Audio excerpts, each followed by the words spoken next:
Har Xudo rizqing uchun bo'lsa kafil, ertayu kech nafs yo'lida chopganing nechun kerak? Gar qolur bo'lsa yig'ib jam qilganing, bir tiyin bermay birovga yiqqaning nechun kerak?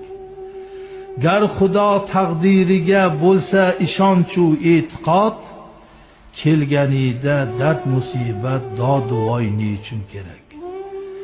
Gar hidoyat bermasa Alloh taolo bandaga, qil ibodat deb urib so'kmoqliging nechun kerak? Gar odamni o'zida bir zarra vijdon bo'lmasa, unga vijdondan nasihat qilmog'ing nechun kerak? Gar dilingda bo'lmasa Alloh taologa ishonch, xo'ja kursinga ibodat qilmog'ing nechun kerak?